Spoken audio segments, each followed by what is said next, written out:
जफरवाल हल्का PP 54 में ज़िमनी election की गूंज। मुस्लिम लीग नून के अहमद इकबाल और सुन्नी इत्तेहाद काउंसिल के अवैस कासिम के माबैन 1-1 मुकाबला 21 अप्रैल को होना जा रहा है। शहरियों ने अहमद इकबाल से जफरवाल की हालत जार बेहतर करने की उम्मीदें लगा ली हैं।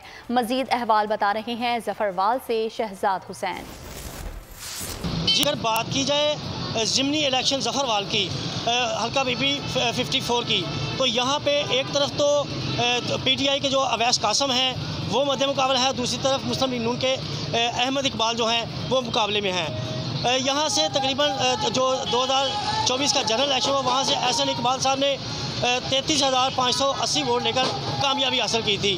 तो यहाँ पे कुछ शहरी मेरे साथ मौजूद हैं, हम उनसे जानते हैं कि ये मुकाबला कितना कांटेदार होने जा रहा है और उन्होंने अहमद इकबाल से क्या उम्मीदें वाबस्ता की हुई हैं। जी बहुत शुक्रिया। देखें जी, अगर इलेक्शन की बात की जाए तो यहाँ पर ज़िमनी इलेक्शन जो है वो 21 अप्रैल को होने जा रहा है। ये इलेक्शन जो है आसन इकबाल साहब के बेटे जो हैं चौधरी अहमद इकबाल साहब जो हैं वो हल्का PP 54 से जो है वो इलेक्शन लड़े हैं। अगर उम्मीदों की बात की जाए तो सर उम्मीदें जो हैं उनके ऊपर इतनी हैं कि जिस तरह आसन इकबाल साहब ने नारोवाल संवारा है, हमारी भी उम्मीद है कि हमारा जो पसमानदा इलाका है, ऐसे अगर अहमद इकबाल साहब जीत जाते हैं तो वो पसमानदगी जो है वो इंशाल्लाह दूर होगी।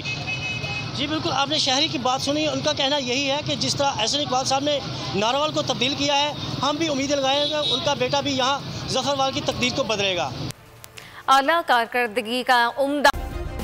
सब्सक्राइब करें और बेल दबाएं ताकि कोई खबर रह न जाए।